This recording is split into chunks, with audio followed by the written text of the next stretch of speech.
Fast forward, yini ko our channel so AG Politics Avenue. Podcast or friend because make headlines. And a gem right now you sumo ewa ni na hon braxi se ene iri kanyam. So bit subscribe to the channel. Notification bell so share na Akuffo so answer into me kabi. Let's say your political highways. Ubekaya. Mra na excellency John Dramani Mahama oye ni campaign no. Nsema waka mane to Ghana ko akoma so ba ko. Ex-Gratia abemu adwumayefo MPs ministers se omo ekwaje omo ahomia sikai ye tabri edema wo mu se omo emfanko na omo fa enkobo omo ebra oye se oba obi etwam be efre papa no ede sie ayewoyo at this point in time yes emre ebobo ewran siminim na yahwe ne yakọ ene de ba abra po adom ochire so ajemre ewo channel ni so na obo yinchiro channel so am say AG Politics Avenue.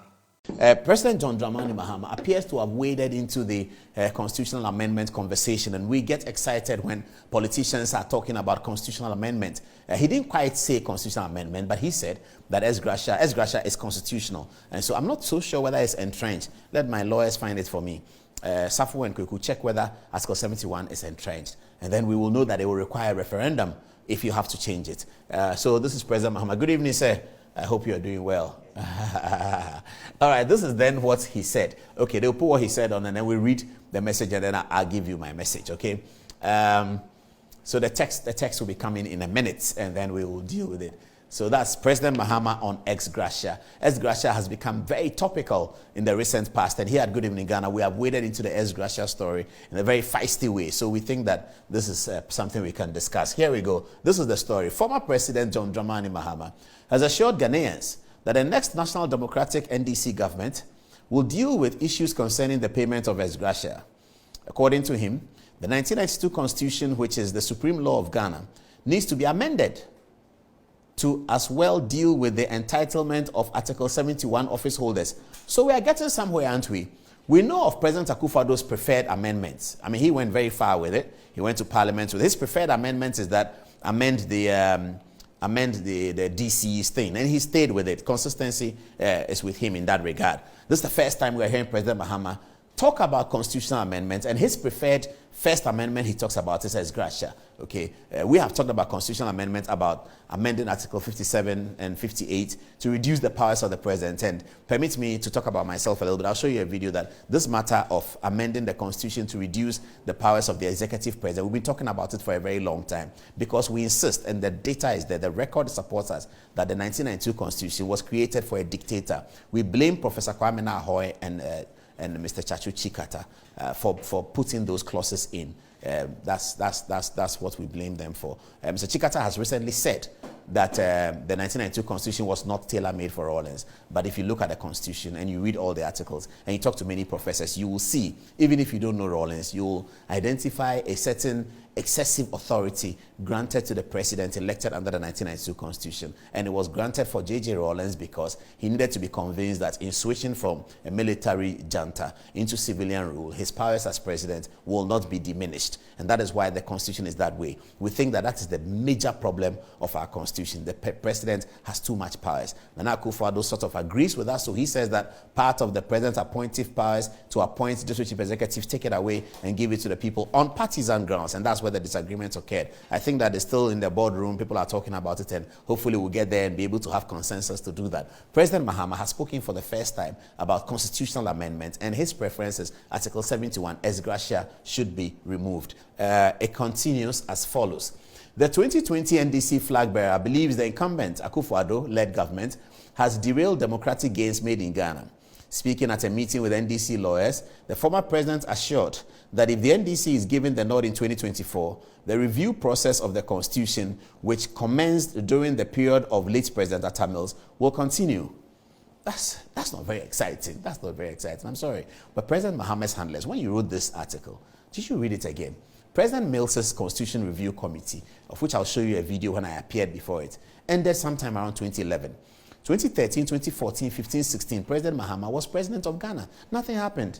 Nothing, absolutely nothing happened.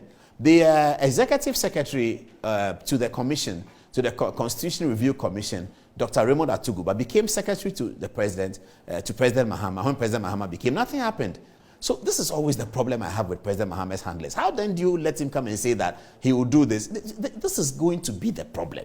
Because President Mahama has had the opportunity to be there. So when he says, I will do something, we will always go back to why didn't you do it? Unless he said, I started it and I will continue it. That's fair. That we can understand. But something that he could have done, about which the government was silent in the whole 4 years of his period, he comes back again 8 years later, seeking another nod at the president, says that I will do it. Something that was within his bosom, it was on his table, he could have done it. He didn't. Not that he didn't do it too. They didn't say anything about it. Check the records. From January 2013 up till January 2017, whether there was any government official communication to the public about constitutional amendment. Zero. Nothing happened. So what is this, I will do it? Why didn't you do it then? That's always going to be the question for President John Dramani Mahama. Because you've been there. So really, do it. You didn't do it. Tell us, I didn't do it. It was an oversight. Now I will do it. But don't remain silent and says, what did he say here? The 2020 NDC flag bearer believes that the incumbent, Nana Akuffo-led government, has derailed democratic gains made in Ghana. That's okay. That's fine. That's no problem with that. Speaking at a meeting with NDC lawyers, the former president assured that if the NDC is given the nod in 2024, the review process of the constitution, which commenced during the period of Atta Mills, will continue. Why are you waiting 8 years to continue it when you could have continued right when Professor Mills was buried? In fact, in July, when Professor Mills was buried, President Mahama became president. In fact, on July 24th, when Professor Mills unfortunately passed, President Mahama was sworn in that night. I was at the conference center, the parliament, as many of you were. He was sworn in that night. And in his inaugural address, he didn't talk about constitutional amendment. Of course, the whole country was very sad. So I can understand that in his inaugural address, it doesn't need to come. But since then, he's had 4 sessional addresses to parliament. Nowhere did he talk about constitutional amendment. Why is he talking about it now? He can talk about it now, but he must acknowledge that, I was there, but, something happened. But this time I'll do it. Then we are on even keel. But this issue of talking as if he's a new candidate, I think President Mahama's handlers must have a better way of presenting these things, because we are going to query it. Not just me, people are going to query it. I can talk here and people will hear. But some people will read in their homes and say, but what's President Mahama talking about? You were there, you didn't do it. What are you talking about? That's always the problem, you see. And that's why I said, permit me to talk about myself. As those of you who've been watching this program over the last 3 to 4 years, you know that I've been talking about constitutional amendments to reduce the powers of the president. I didn't start today. I, on my own volition, appeared in the public forum to the Professor Mills Committee, and I told them that this constitution has too much powers on the president. Unfortunately or fortunately, the committee did not take it up in the final white paper. No problem. But I made the statement, so I can say consistently that this is the position that I have taken. President Akuffo assumed the office and talked about constitutional amendments and said, we need to change this. He didn't just stop there. He proceeded to sort of deal with it. He took it to Parliament. Eventually, he gave a nationwide broadcast and said, it's okay, I've drawn it. Because we need consensus to build these things up. That's a president who is serious about constitutional amendment. But if you've been vice president during the Constitution Review Commission, and the Constitution Review Commission did pay a courtesy call on President Mahama. They did. They did pay a courtesy call on President Akuffo. Remember, President Akuffo's favorite amendment was that the presidential term should be increased from 4 to 5 years, which people have been talking about. And then he also said, controversially, that the position of the vice president should be scrapped. President Akuffo said that. That was his contribution to the constitutional amendment process. So we remember that. President Mahama is weighing in for the first time right now, and his first port of call is Ex-Gratia. Now let's take Ex-Gratia out. What does it mean for a beneficiary of Ex-Gratia to say let's take Ex-Gratia out? It's not bad. But the candidates must tell us that even though I have received Ex-Gratia so many times, I think it's not good. And when did you come to the realization that it's not good? Today? Yesterday? The day before? These are questions that we're going to ask because we are now a democracy, isn't it? Okay, let's move on. The next NDC government must commit to the implementation of the review of the 1992 Constitution, which was begun by Professor John Evans Atta Mills of blessed memory. Quoting John Mahama, he says, this review should, among other things, aim at reforming the judiciary and tackle head-on issues on ex-gratia payment and other matters of Article 71 emolument, President Mahama stated. In recent years, arguments have surfaced about the number of officials who benefit from ex-gratia payment and whether there is a need for their payment at all.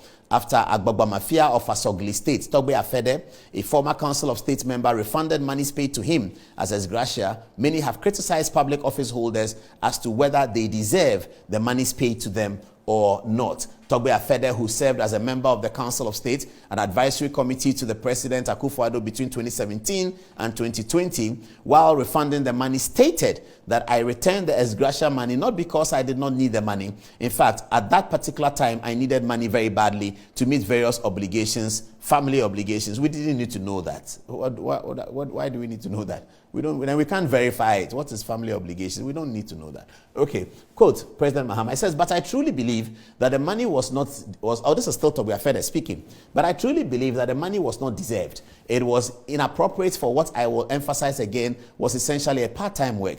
In 2017, however, Ghanaian lawyer Elikplim Agbamava went to the Supreme Court seeking clarification on some of the benefits enjoyed by Article 71 office holders. He wanted presidential staffers who benefit from salaries, allowances, and privileges like the Article 71 office holders to be stripped of such gratuities, claiming it is inconsistent with Article 71 and therefore unconstitutional. That's the kind of work I like. The kind of work that Elikplim Agbamava did as a lawyer. He's a very serious member of the NDC. You know that he even has presidential ambitions. Elikplim went to court to say that, court, I don't think that presidential staffers should benefit. And the Supreme Court heard the matter. Whether he won or he lost, it is part of nation building. What is awkward is President Mahama, who's a beneficiary of Ex-Gratia, who saw the constitution review process to which he could have brought a firm conclusion to when he was president for as long as 4 years, did not do anything about it. And then now it becomes a public matter and he says, I will change Ex-Gratia. President Mahama has been receiving Ex-Gratia. And incidentally, the room in which he spoke, the people there, a lot of them had received Ex-Gratia. I mean, my mother, Betty Moldidris, was in the meetings, former minister, she received Ex-Gratia. I believe so. Marietta Brewer. I have never received Ex-Gratia, so I can speak freely, okay? Yeah, thank you very much. So these are people, I don't think they don't deserve it. I think it can be a national conversation. We decide what we want to do, but people should not take advantage of it. It is in the Constitution. We all voted for the Constitution. President Mahama has operated that Constitution and he kept it in there. Now he's not operating the Constitution. He's outside and he says, I'll change it. You could have changed it when you were sworn in as president. You were sitting there as president of Ghana. You could have said, hey, bring the thing. Akuffo Addo came and said, bring the Constitution. This article, was it this 243 of DCs? I don't like it. Let's do something about it. Let's change it. I don't want to appoint them anymore. I want the people to decide.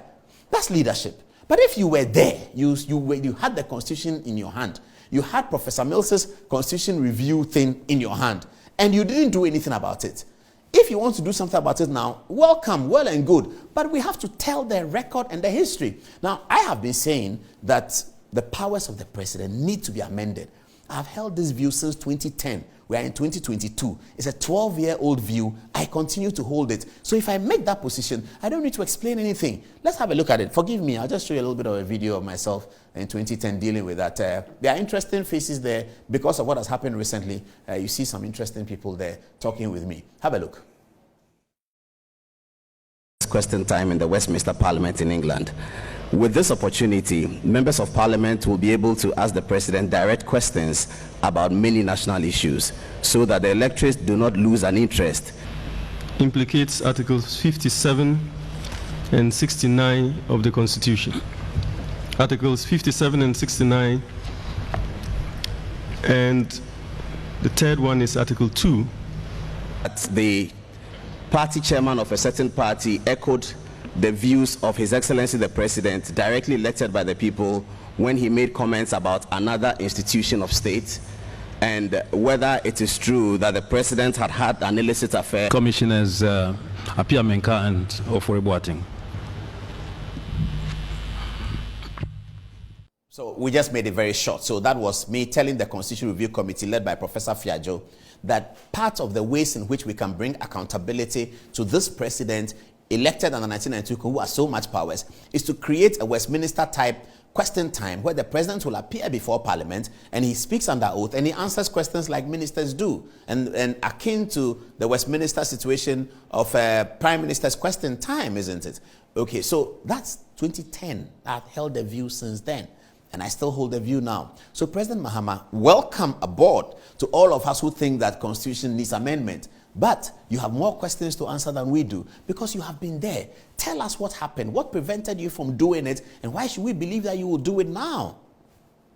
I hope I'm clear on that one. Okay.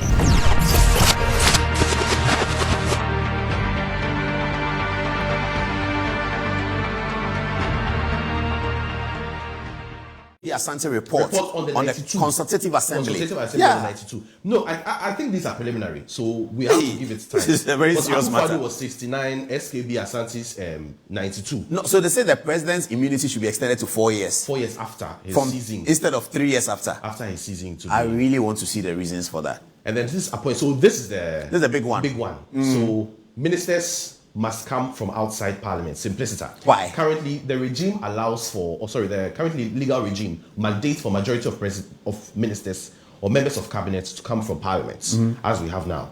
Now, the recommendation is let us split executive and legislature in 4, so that we only have ministers who come out of parliament or parliamentarians in the strict sense. And if a parliamentarian resigns or leaves parliament, he is unable to be appointed as a minister for that term. The rationale is that to prevent a situation people where from going to parliament, and then. But that's what happened. That's what happened. The third parliament.